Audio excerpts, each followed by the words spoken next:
लु यहाँ चाहिँ मैले क्र्याब लिएको छु हैन आज बेलुका बनाउँछु बेला चाहिँ हल्का बोइल गरिदिन्छु के म बोइल गरेर अनि बेलुका सस हालेर बनाउँछु सस अब पहिलोचोटि बनाउन लाग्छु कस्तो पो बनियो थाहा छैन तर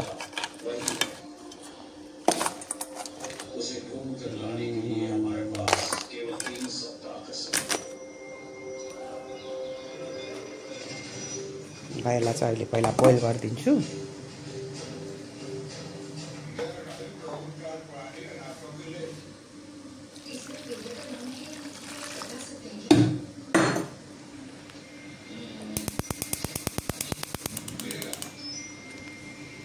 यहाँ चाहिँ मैले लसुन काटेँ हैन भरेको लागि अब चाहिँ यो काट्दैछु यसलाई चाहिँ त्यति हाल्न सक्दैन त्यही भएर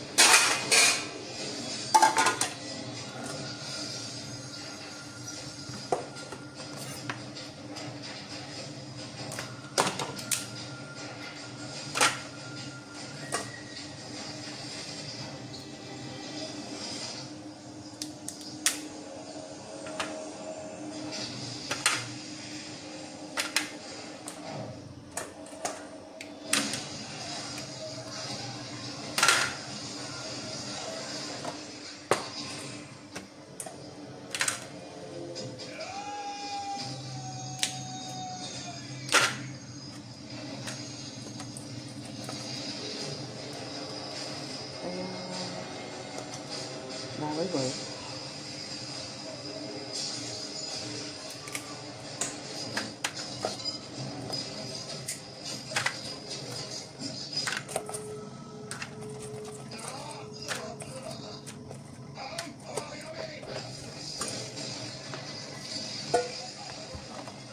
kita tahu semua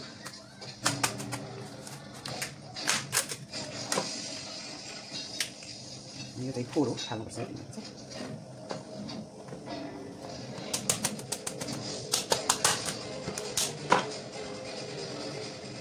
pun mau bisa sama kita saja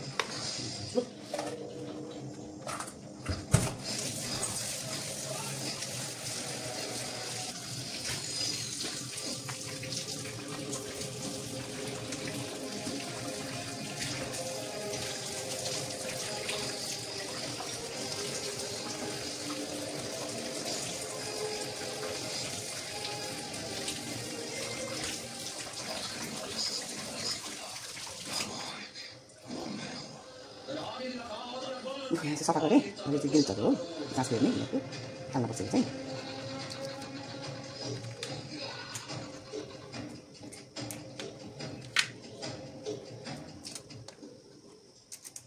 Unexpected visitor. Hello. Bill बुलाया मेहमान केवल एक ही होता है मौत मुझे पता है उस समय आ गया Well said. तुम बस मेरी मौत पे नहीं रुकोगी मुझे पता है बल्कि इस पूरे आश्रम को भस्म कर दोगी Let's keep it simple. Where's the ninth book? जहाँ तक मुझे भविष्य पता है उस तक तुम्हारा पहुंचना असंभव है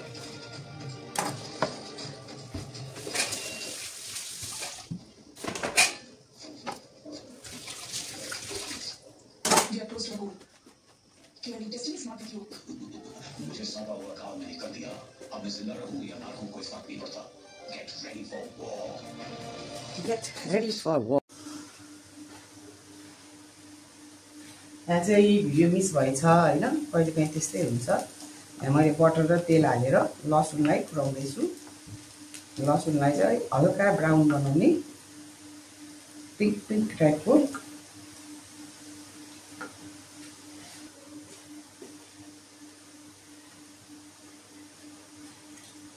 थोरै लसुन चाहिँ म छुट्याउँछु त्यो ससको लागि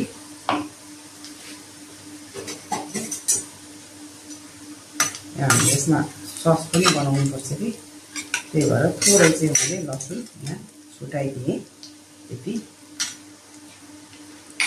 अब बाँकीको चाहिँ म हाल्न जाँदैछु यहाँ क्र्याब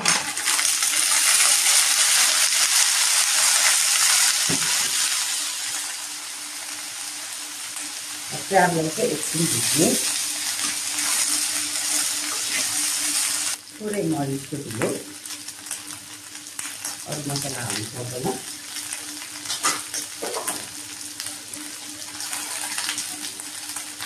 अनि थोरै चिली फ्लेक्स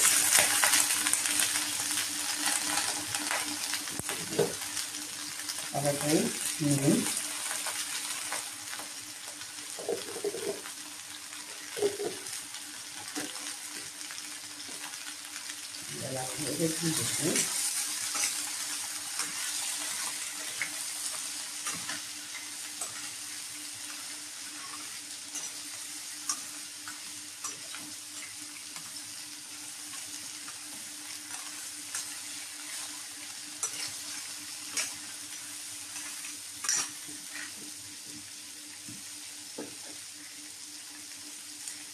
सोया सस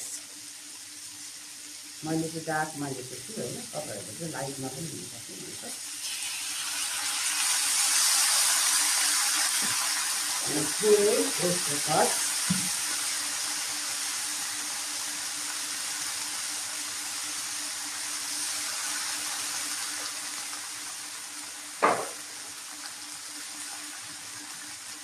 मैले यो कपडाको जस्तो फोहोर भएर चाहिँ म अर्को किन्नु पर्यो। अब यसलाई चाहिँ चलाइदिने।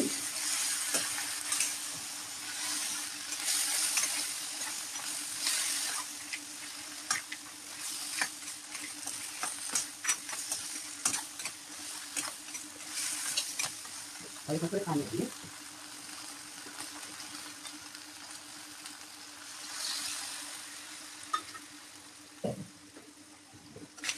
एकैछिन छोडेर पकाउने।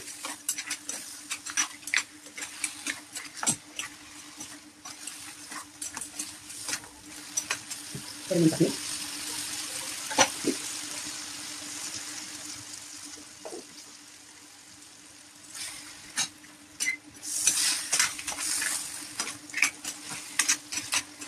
Đấy, này là cái đó.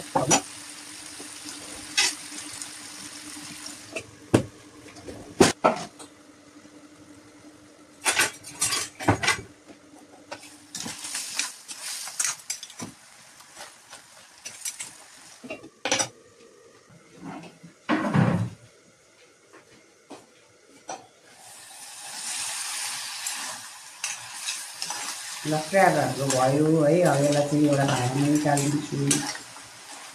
यो मैले बोइल पनि गरेको छु नि त, त्यही भएर धेरै पकाइरहनु पर्दैन। अब यहाँ चाहिँ मैले के भन्छ, अब गफ गर्दा गर्दा बोल्न चाहिँ पाइनँ होइन। मैले बटर हालेँ, बटर हालेर चाहिँ मसरुम हालिदिएँ। मसरुमलाई चाहिँ एकछिनसम्म भुटेँ होइन। मसरुमले चाहिँ मजाले पानी छोड्यो अनि भुटेपछि मैले त्यसमा फेरि मरिचको धुलो र नुन हालेँ। नुन हालेर एकछिनसम्म चाहिँ मजाले भुटेँ।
Florey, chili flakes.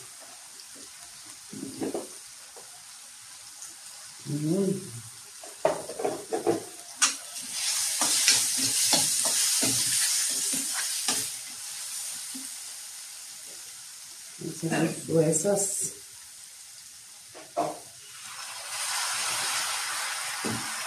And oyster sauce.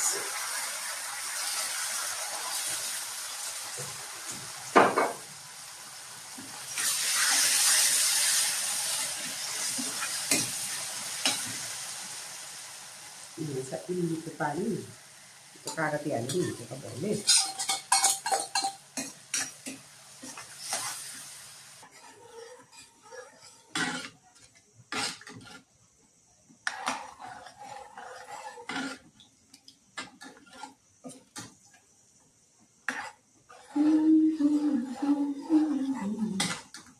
यहाँ हल्का बाक्लो भइसक्यो।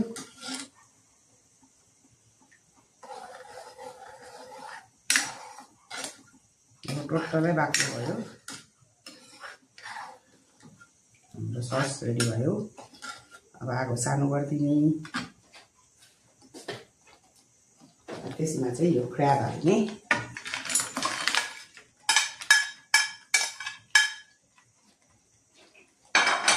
अब चाहिँ यसलाई मिक्स गरिदिने।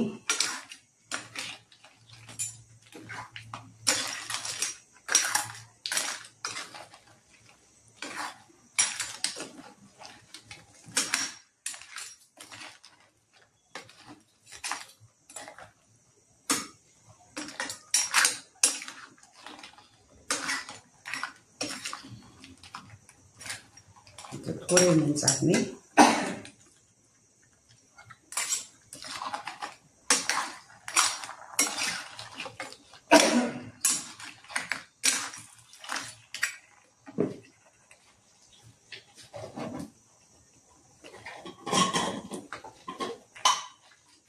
थोरै चिनी पनि हालिदिने। तपाईँ चाहिँ केचप पनि हाल्न सक्नुहुन्छ।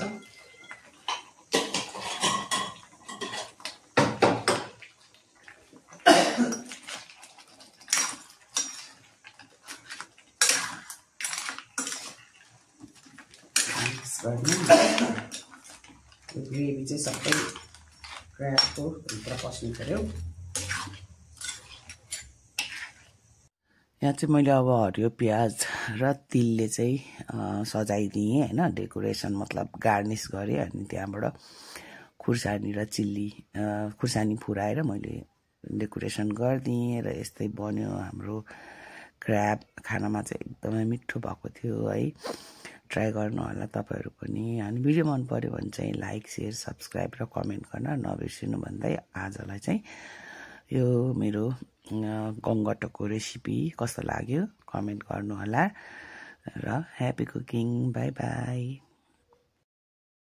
लु है, आज खाइयो बनाइयो मैले क्र्याब पनि। अब अहिले खान्छु। बल्ल कस्तो भयो भन्छु।